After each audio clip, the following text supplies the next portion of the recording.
Τα δίκτυα υπολογιστών είναι η ραχοκοκαλιά της σύγχρονης ψηφιακής επικοινωνίας. Συνδέουν συσκευές, επιτρέποντάς τους να μοιράζονται πληροφορίες και πόρους.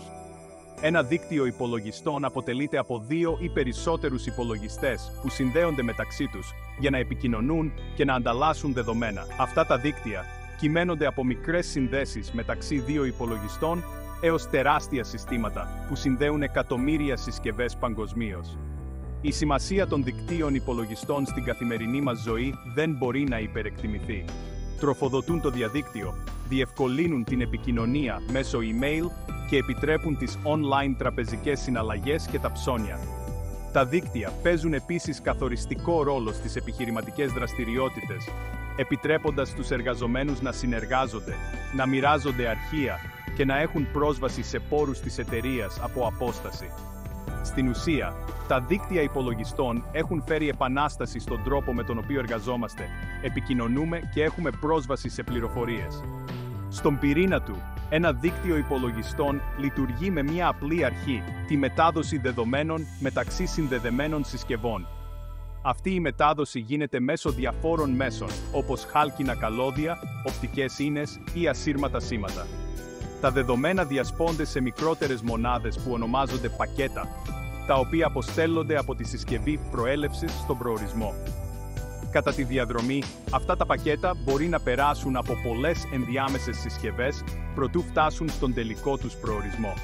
Η κατανόηση των δικτύων υπολογιστών είναι απαραίτητη στον ολοένα και πιο διασυνδεδεμένο κόσμο μας. Είτε είστε ένας απλός χρήστης του διαδικτύου, είτε ένας επαγγελματίας πληροφορικής, η κατανόηση του τρόπου λειτουργίας των δικτύων μπορεί να σας βοηθήσει να αξιοποιήσετε καλύτερα την τεχνολογία και να αντιμετωπίσετε κοινά προβλήματα.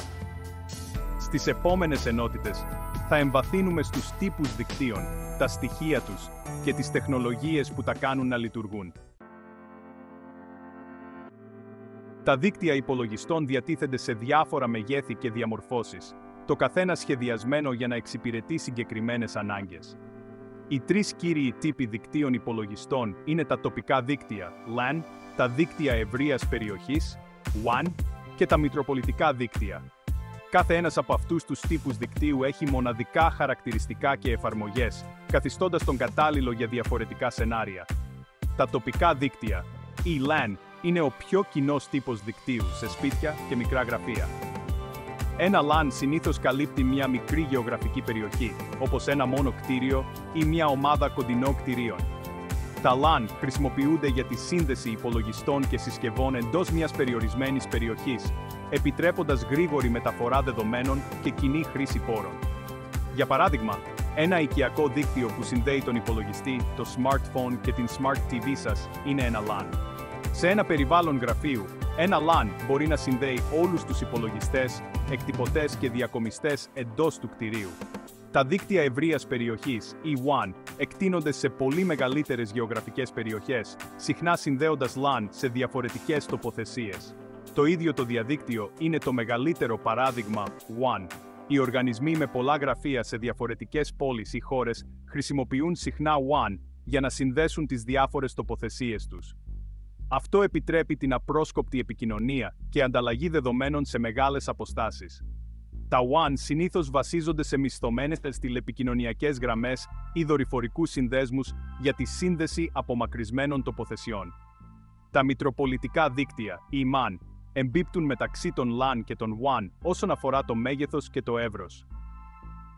Ένα MAN συνήθως καλύπτει μία πόλη ή μία μεγάλη πανεπιστημιούπολη. Για παράδειγμα, ένα πανεπιστήμιο με πολλά κτίρια διάσπαρτα σε μια πόλη μπορεί να χρησιμοποιήσει ένα MAN για να συνδέσει όλες τις εγκαταστάσεις του. Τα MAN χρησιμοποιούνται επίσης από τις τοπικές αρχές για τη σύνδεση διαφόρων τμήματων και υπηρεσιών σε μια πόλη. Προσφέρουν υψηλότερες ταχύτητες από τα WAN, αλλά καλύπτουν μεγαλύτερη περιοχή από τα LAN. Η κατανόηση αυτών των τύπων δικτύου είναι ζωτικής σημασίας για το σχεδιασμό και την εφαρμογή αποτελεσματικών συστημάτων επικοινωνίας.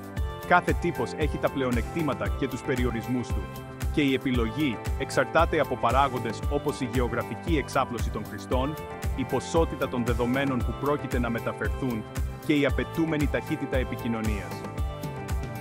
Στην επόμενη ενότητα, θα εξερευνήσουμε τα βασικά στοιχεία που κάνουν αυτά τα δίκτυα να λειτουργούν.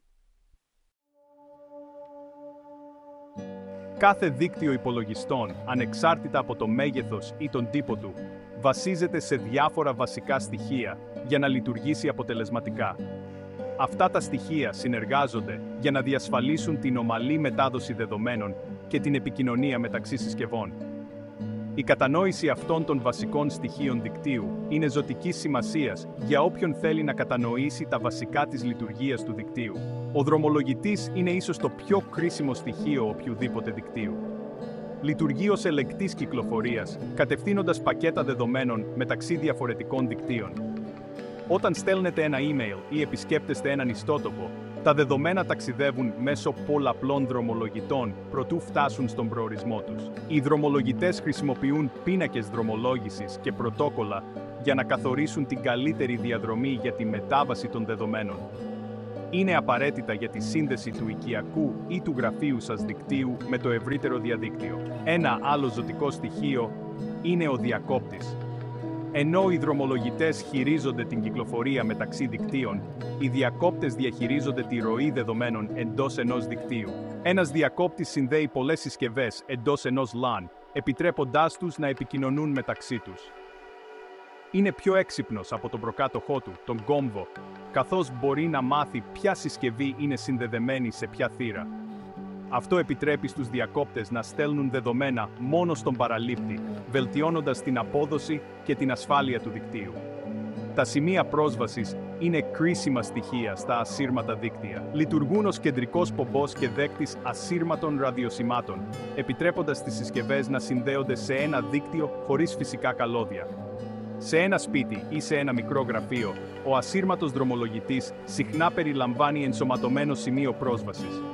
Τα μεγαλύτερα δίκτυα ενδέχεται να έχουν πολλά σημεία πρόσβασης για να διασφαλίζουν ολοκληρωμένη ασύρματη κάλυψη σε μια ευρύτερη περιοχή.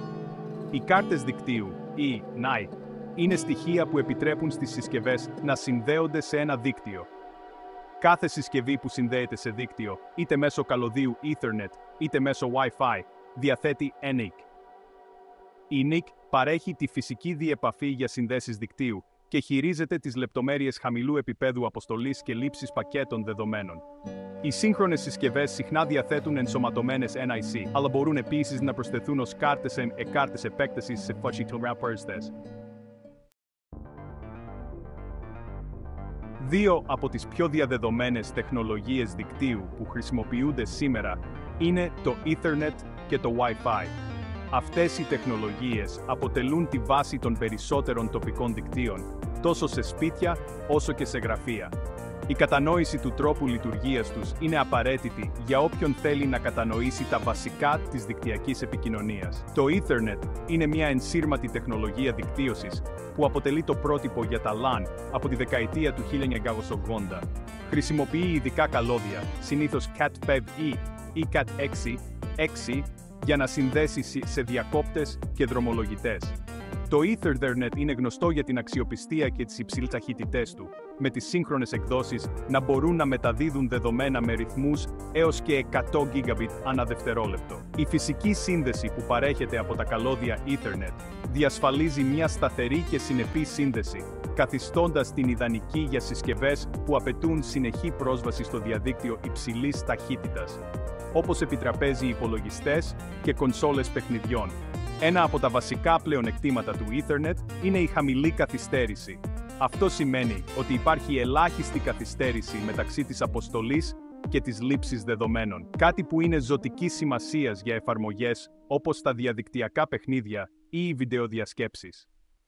Το Ethernet παρέχει επίσης μια πιο ασφαλή σύνδεση σε σύγκριση με τις ασύρματες τεχνολογίες, καθώς η φυσική φύση της σύνδεσης δυσκολεύει τους μη εξουσιοδοτημένους χρήστες να υποκλέψουν δεδομένα.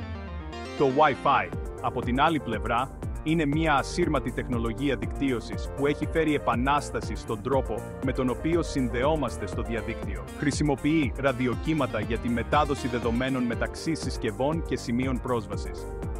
Το Wi-Fi έχει γίνει πανταχού παρόν σε σπίτια, γραφεία και δημόσιους χώρους, επιτρέποντας στους χρήστες να συνδέονται στο διαδίκτυο χωρίς την ανάγκη φυσικών καλωδίων.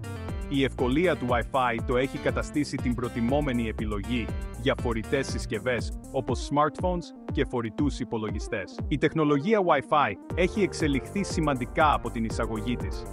Το πιο πρόσφατο πρότυπο Wi-Fi 6, γνωστό και ως 802.11ac, προσφέρει βελτιωμένη ταχύτητα, χωρητικότητα και απόδοση σε περιοχές με συμφόρηση.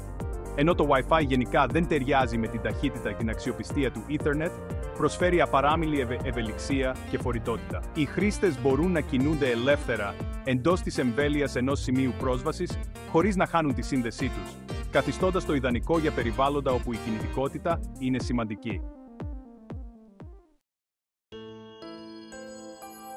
Ενότητα 5. Κατανόηση των πρωτοκόλων δικτύου. Τα πρωτόκολλα δικτύου είναι σύνολα κανόνων που διέπουν τον τρόπο μετάδοσης δεδομένων μεταξύ συσκευών σε ένα δίκτυο. Είναι ουσιαστικά η γλώσσα που χρησιμοποιούν οι δικτυωμένες συσκευές για να επικοινωνούν μεταξύ τους. Χωρίς αυτά τα πρωτόκολλα, το διαδίκτυο και άλλα δίκτυα στα οποία βασιζόμαστε καθημερινά δεν θα λειτουργούσαν. Η κατανόηση των πρωτοκόλων δικτύου είναι ζωτικής σημασίας για όποιον θέλει να κατανοήσει πώς τα δεδομένα κινούνται σε δίκτυα. Τα πρωτόκολλα καθορίζουν διάφορες πτυχές της δικτυακής επικοινωνίας, όπως τον τρόπο με τον οποίο διαμορφώνονται, απευθύνονται, μεταδίδονται, δρομολογούνται και λαμβάνονται τα δεδομένα. Επίσης, καθορίζουν διαδικασίες για την ανίχνευση και διόρθωση σφαλμάτων, διασφαλίζοντας ότι τα δεδομένα μεταδίδονται με ακρίβεια. Διαφορετικά πρωτόκολλα χειρίζονται διαφορετικές πτυχές της δικτυακής επικοινωνίας και συχνά συνεργάζονται σε επίπεδα για να παρέχουν πλήρη λειτουργικότητα. Μία από τις πιο θεμελιώδεις έννοιες στα πρωτόκολλα δικτύου είναι το μοντέλο OSI ή Open Systems Interconnection. Αυτό το θεωρητικό μοντέλο χωρίζει την δικτυακή επικοινωνία σε 7 επίπεδα, το καθένα υπεύθυνο για συγκεκριμένες λειτουργίες. Ενώ δεν τηρείται αυστηρά στην πράξη, το μοντέλο OSI παρέχει ένα χρήσιμο πλαίσιο για την κατανόηση του τρόπου με τον οποίο αλληλεπιδρούν τα πρωτόκολλα δικτύου. Τα επίπεδα, από το κάτω μέρος προς τα πάνω, είναι φυσικό, σύνδεσμος δεδομένων, δίκτυο, μεταφορά, συνεδρία, παρουσίαση και εφαρμογή. Διαφορετικά, πρωτόκολλα λειτουργούν σε διαφορετικά επίπεδα του μοντέλου OSI. Για παράδειγμα, στο επίπεδο δικτύου, έχουμε πρωτόκολλα όπως το IP ή Internet Protocol, το οποίο χειρίζεται την διεύθυνση και τη δρομολόγηση των πακέτων δεδομένων. Στο επίπεδο μεταφοράς, πρωτόκολλα όπως το TCP ή Transmission Control Protocol και το UDP ή User Datagram Protocol διαχειρίζονται την αξιόπιστη παράδοση δεδομένων μεταξύ εφαρμογών. Υψηλότερα στο επίπεδο εφαρμογής, βρίσκουμε πρωτόκολλα όπως το HTTP, Hypertext Transfer Protocol, για περιήγηση στο διαδίκτυο, και το SMTP, Simple Mail Transfer Protocol, για email. Η κατανόηση των πρωτοκόλων δικτύου είναι απαραίτητη για τους διαχειριστές δικτύων και τους προγραμματιστές, αλλά είναι επίσης χρήσιμη για τους καθημερινούς χρήστες. Η γνώση των βασικών μπορεί να σας βοηθήσει να αντιμετωπίσετε προβλήματα δικτύου, να κατανοήσετε τους κινδύνους ασφαλείας και να λάβετε τεκμηριωμένες αποφάσεις σχετικά με τη χρήση του δικτύου. Στην επόμενη ενότητα, θα ρίξουμε μια πιο προσεκτική ματιά σε μία από τις πιο σημαντικές οικογένειες πρωτοκόλων TCP/IP. Ενότητα 6. Η οικογένεια πρωτοκόλων TCP/IP. Το TCP/IP ή Transmission Control Protocol Internet Protocol είναι η βάση του διαδικτύου και των περισσότερων σύγχρονων δικτύων υπολογιστών. Είναι μια συλλογή πρωτοκόλων που συνεργάζονται για να επιτρέψουν την επικοινωνία μεταξύ συσκευών σε ένα δίκτυο. Η κατανόηση του TCP/IP είναι ζωτικής σημασίας για όποιον θέλει να κατανοήσει πώς τα δεδομένα κινούνται στο διαδίκτυο. Στον πυρήνα του, το TCP/IP χωρίζεται σε 4 επίπεδα: σύνδεση, διαδίκτυο, μεταφορά και εφαρμογή. Το επίπεδο σύνδεσης αντιστοιχεί στα φυσικά και συνδέσμους δεδομένων επίπεδα του μοντέλου OSI, χειριζόμενο τη φυσική μετάδοση δεδομένων. Το επίπεδο διαδικτύου, ισοδύναμο με το επίπεδο δικτύου στο OSI, είναι υπεύθυνο για την διεύθυνση και τη δρομολόγηση πακέτων σε δίκτυα. Το IP ή Internet Protocol λειτουργεί σε αυτό το επίπεδο, παρέχοντας το σύστημα διευθύνσεων που επιτρέπει την αποστολή δεδομένων στον σωστό προορισμό. Το επίπεδο μεταφοράς στο TCP/IP είναι όπου βρίσκονται δύο από τα πιο σημαντικά πρωτόκολλα, το TCP ή Transmission Control Protocol και το UDP ή User Datagram Protocol. Το TCP παρέχει αξιόπιστη διατεταγμένη παράδοση δεδομένων, δημιουργεί μια σύνδεση μεταξύ του αποστολέα και του παραλήπτη, διασφαλίζει ότι όλα τα δεδομένα λαμβάνονται σωστά και επαναλαμβάνει τυχόν χαμένα πακέτα. Αυτό το καθιστά ιδανικό για εφαρμογές όπου η ακρίβεια είναι ζωτικής σημασίας, όπως η περιήγηση στο διαδίκτυο ή οι μεταφορές αρχείων. Το UDP, από την άλλη πλευρά, είναι απλούστερο και ταχύτερο, αλλά λιγότερο αξιόπιστο. Χρησιμοποιείται συχνά για εφαρμογές πραγματικού χρόνου, όπως online παιχνίδια ή ροή, όπου η ταχύτητα είναι πιο σημαντική από την τέλεια ακρίβεια. Στο επίπεδο εφαρμογής, βρίσκουμε πρωτόκολλα που εξυπηρετούν άμεσα τις εφαρμογές των χρηστών. Το HTTP ή Hypertext Transfer Protocol και το HTTPS ή HTTP Secure είναι βασικά πρωτόκολλα σε αυτό το επίπεδο, επιτρέποντας την περιήγηση στο διαδίκτυο. Όταν πληκτρολογείτε μια διεύθυνση URL στο πρόγραμμα περιήγησής σας, αυτά τα πρωτόκολλα χειρίζονται την αίτηση και την απόκριση μεταξύ του υπολογιστή σας και του διακομιστή ιστού. Άλλα σημαντικά πρωτόκολλα επίπεδου εφαρμογής περιλαμβάνουν το FTP ή File Transfer Protocol για μεταφορές αρχείων, το SMTP ή Simple Mail Transfer Protocol για αποστολή email και το DNS ή Domain Name System για τη μετάφραση ονομάτων τομέα σε διευθύνσεις IP. Η ομορφιά της οικογένειας πρωτοκόλων TCP/IP έγκυται στην αρθρωτότητα και την ευελιξία της. Κάθε πρωτόκολλο χειρίζεται μια συγκεκριμένη εργασία και όλα συνεργάζονται άψογα για να επιτρέψουν σύνθετες δικτυακές επικοινωνίες. Αυτός ο σχεδιασμός επιτρέπει την εύκολη προσθήκη νέων πρωτοκόλων και τεχνολογιών, γι' αυτό και το TCP/IP παρέμεινε το κυρίαρχο πρότυπο δικτύωσης για δεκαετίες. Η κατανόηση του TCP/IP δεν αφορά μόνο τους επαγγελματίες δικτύων. Μπορεί να βοηθήσει οποιονδήποτε να κατανοήσει καλύτερα πώς επικοινωνούν οι συσκευές του και να αντιμετωπίσει κοινά προβλήματα δικτύου. Ενότητα 7. Βασικά στοιχεία ασφάλειας δικτύου. Στον ολοένα και πιο διασυνδεδεμένο κόσμο μας, η ασφάλεια δικτύου έχει γίνει κρίσιμο μέλημα. Καθώς βασιζόμαστε όλο και περισσότερο στην ψηφιακή επικοινωνία και τις online υπηρεσίες, η ανάγκη προστασίας των δεδομένων και των συστημάτων μας από μη εξουσιοδοτημένη πρόσβαση και κυβερνοαπειλές δεν ήταν ποτέ μεγαλύτερη. Η κατανόηση των βασικών αρχών της ασφάλειας δικτύου είναι απαραίτητη για όποιον χρησιμοποιεί δίκτυα υπολογιστών, είτε στο σπίτι, είτε σε επαγγελματικό περιβάλλον. Ένα από τα βασικά εργαλεία στην ασφάλεια δικτύου είναι το τείχος προστασίας. Ένα τείχος προστασίας λειτουργεί ως φραγμός μεταξύ αξιόπιστων εσωτερικών δικτύων και μη αξιόπιστων εξωτερικών δικτύων, όπως το διαδίκτυο. Παρακολουθεί και ελέγχει την εισερχόμενη και εξερχόμενη κίνηση δικτύου με βάση προκαθορισμένους κανόνες ασφαλείας. Τα τείχη προστασίας μπορούν να είναι συσκευές υλικού, προγράμματα λογισμικού ή συνδυασμός και των δύο. Λειτουργούν εξετάζοντας την πηγή και τον προορισμό των πακέτων δεδομένων και αποφασίζοντας εάν θα τα επιτρέψουν ή θα τα αποκλείσουν με βάση τους καθορισμένους κανόνες. Μια άλλη κρίσιμη πτυχή της ασφάλειας δικτύου είναι ο έλεγχος πρόσβασης. Αυτό περιλαμβάνει τον έλεγχο ταυτότητας χρηστών και συσκευών προτού τους χορηγηθεί πρόσβαση σε πόρους δικτύου. Συνήθεις μέθοδοι ελέγχου ταυτότητας περιλαμβάνουν κωδικούς πρόσβασης, βιομετρικά στοιχεία όπως δακτυλικά αποτυπώματα ή αναγνώριση προσώπου και έλεγχο ταυτότητας πολλαπλών παραγόντων, ο οποίος συνδυάζει πολλές μορφές επαλήθευσης. Ο έλεγχος πρόσβασης διασφαλίζει ότι μόνο εξουσιοδοτημένα άτομα μπορούν να έχουν πρόσβαση σε ευαίσθητες πληροφορίες ή κρίσιμα συστήματα. Τα συστήματα ανίχνευσης παρέμβασης ή IDS και τα συστήματα πρόληψης παρέμβασης ή IPS είναι επίσης ζωτικά στοιχεία της ασφάλειας δικτύου. Αυτά τα συστήματα παρακολουθούν την κίνηση δικτύου για ύποπτη δραστηριότητα και γνωστά μοτίβα επίθεσης. Ένα IDS ειδοποιεί τους διαχειριστές δικτύου όταν ανιχνεύει πιθανές παραβιάσεις ασφαλείας, ενώ ένα IPS προχωρά ένα βήμα παραπέρα, μπλοκάροντας αυτόματα ύποπτη κακόβουλη κίνηση. Αυτά τα συστήματα βοηθούν στην αναγνώριση και την ανταπόκριση σε απειλές σε πραγματικό χρόνο, ελαχιστοποιώντας τις πιθανές ζημιές από κυβερνοεπιθέσεις. Τα εικονικά ιδιωτικά δίκτυα, ή VPN, είναι ένα άλλο σημαντικό εργαλείο στο οπλοστάσιο ασφάλειας δικτύου. Ένα VPN δημιουργεί μια ασφαλή, κρυπτογραφημένη σύραγγα για μετάδοση δεδομένων μέσω δημόσιων δικτύων, όπως το διαδίκτυο. Αυτό είναι ιδιαίτερα χρήσιμο για απομακρυσμένους εργαζομένους που έχουν πρόσβαση σε πόρους της εταιρείας ή για άτομα που χρησιμοποιούν δημόσια δίκτυα Wi-Fi. Κρυπτογραφώντας τα δεδομένα κατά τη μεταφορά, τα VPN προστατεύουν τις ευαίσθητες πληροφορίες από υποκλοπή από κακόβουλα άτομα.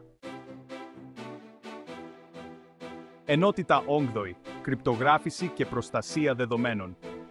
Η κρυπτογράφηση αποτελεί ακρογωνιαίο λίθο της σύγχρονης ασφάλειας δικτύου, παίζοντας καθοριστικό ρόλο στην προστασία ευαίσθητων δεδομένων από μη εξουσιοδοτημένη πρόσβαση. Στον πυρήνα της, η κρυπτογράφηση είναι η διαδικασία κωδικοποίησης πληροφοριών με τέτοιο τρόπο ώστε μόνο εξουσιοδοτημένα μέρη να μπορούν να έχουν πρόσβαση σε αυτές. Αυτό επιτυγχάνεται μέσω της χρήσης σύνθετων μαθηματικών αλγορίθμων που κρυπτογραφούν τα δεδομένα, καθιστώντας τα δυσανάγνωστα, χωρίς το σωστό κλειδί αποκρυπτογράφησης. Υπάρχουν δύο βασικοί τύποι κρυπτογράφησης, η συμμετρική και η ασύμμετρη. Η συμμετρική κρυπτογράφηση χρησιμοποιεί το ίδιο κλειδί τόσο για την κρυπτογράφηση όσο και για την αποκρυπτογράφηση. Είναι γρήγορη και αποτελεσματική, καθιστώντας την ιδανική για την κρυπτογράφηση μεγάλων όγκων δεδομένων. Ωστόσο, η πρόκληση έγκυται στην ασφαλή κοινή χρήση του κλειδιού κρυπτογράφησης μεταξύ των μερών. Η ασύμμετρη κρυπτογράφηση, γνωστή και ως κρυπτογραφία δημόσιου κλειδιού, χρησιμοποιεί ένα ζεύγος κλειδιών, ένα δημόσιο κλειδί για κρυπτογράφηση και ένα ιδιωτικό κλειδί για αποκρυπτογράφηση. Αυτό λύνει το πρόβλημα της διανομής κλειδιών, αλλά είναι υπολογιστικά πιο απαιτητικό. Στις δικτυακές επικοινωνίες, η κρυπτογράφηση χρησιμοποιείται με διάφορους τρόπους. Το HTTPS, η ασφαλής έκδοση του HTTP, χρησιμοποιεί κρυπτογράφηση για την προστασία των δεδομένων που μεταδίδονται μεταξύ προγραμμάτων περιήγησης ιστού και διακομιστών. Αυτό διασφαλίζει ότι οι ευαίσθητες πληροφορίες, όπως τα διαπιστευτήρια σύνδεσης ή τα στοιχεία πληρωμής, παραμένουν εμπιστευτικά. Ομοίως, τα δίκτυα Wi-Fi συχνά χρησιμοποιούν πρωτόκολλα κρυπτογράφησης όπως WPA2 ή WPA3 για την ασφάλιση των ασύρματων επικοινωνιών, αποτρέποντας την υποκλοπή από κοντινές συσκευές. Η προστασία δεδομένων υπερβαίνει την απλή κρυπτογράφηση. Περιλαμβάνει επίσης πρακτικές όπως η δημιουργία αντιγράφων ασφαλείας δεδομένων και η ανάκτηση. Τακτικά αντίγραφα ασφαλείας διασφαλίζουν ότι τα σημαντικά δεδομένα μπορούν να ανακτηθούν σε περίπτωση βλάβης υλικού, τυχαίας διαγραφής ή κυβερνοεπιθέσεων, όπως ransomware. Πολλοί οργανισμοί εφαρμόζουν συστήματα αποθήκευσης με πλεονασμό και αντίγραφα ασφαλείας εκτός του χώρου για την ενίσχυση της προστασίας των δεδομένων. Μια άλλη σημαντική πτυχή της προστασίας δεδομένων είναι η πρόληψη απώλειας δεδομένων, ή DLP. Τα συστήματα DLP παρακολουθούν και ελέγχουν τα δεδομένα που χρησιμοποιούνται σε τερματικά σημεία, σε κίνηση ως κίνηση δικτύου και σε ηρεμία ως αποθηκευμένα δεδομένα. Μπορούν να αποτρέψουν την αποστολή ευαίσθητων πληροφοριών εκτός του οργανισμού, είτε τυχαία είτε κακόβουλα. Αυτό είναι ιδιαίτερα σημαντικό για επιχειρήσεις που χειρίζονται δεδομένα πελατών ή πνευματική ιδιοκτησία. Ενότητα 1. Το μέλλον των δικτύων υπολογιστών. Καθώς η τεχνολογία συνεχίζει να εξελίσσεται με ταχύτατους ρυθμούς, το μέλλον των δικτύων υπολογιστών εγκυμονεί συναρπαστικές δυνατότητες. Οι αναδυόμενες τεχνολογίες και τάσεις πρόκειται να αναδιαμορφώσουν τον τρόπο με τον οποίο συνδεόμαστε, επικοινωνούμε και μοιραζόμαστε πληροφορίες. Η κατανόηση αυτών των πιθανών εξελίξεων μπορεί να μας βοηθήσει να προετοιμαστούμε για τα δίκτυα του αύριο. Μία από τις σημαντικότερες τάσεις είναι η συνεχιζόμενη ανάπτυξη δικτύων 5G. Το 5G υπόσχεται δραματικά ταχύτερες ταχύτητες, χαμηλότερη καθυστέρηση και τη δυνατότητα σύνδεσης πολύ περισσότερων συσκευών ταυτόχρονα. Αυτό όχι μόνο θα βελτιώσει τις κινητές επικοινωνίες, αλλά θα επιτρέψει και νέες εφαρμογές σε τομείς όπως το διαδίκτυο των πραγμάτων ή IoT, τα αυτόνομα οχήματα και η επαυξημένη πραγματικότητα. Καθώς το 5G γίνεται πιο διαδεδομένο, είναι πιθανό να μεταμορφώσει τον τρόπο με τον οποίο αλληλεπιδρούμε με δικτυωμένες συσκευές και υπηρεσίες. Η έννοια της υπολογιστικής ισχύως στην άκρη του δικτύου, edge computing, κερδίζει επίσης έδαφος. Η υπολογιστική ισχύ στην άκρη του δικτύου περιλαμβάνει την επεξεργασία δεδομένων πιο κοντά στο σημείο όπου παράγονται, αντί να τα στέλνει σε κεντρικά κέντρα δεδομένων. Αυτό μπορεί να μειώσει σημαντικά την καθυστέρηση και τη χρήση εύρους ζώνης καθιστώντας την ιδανική για εφαρμογές που απαιτούν επεξεργασία σε πραγματικό χρόνο.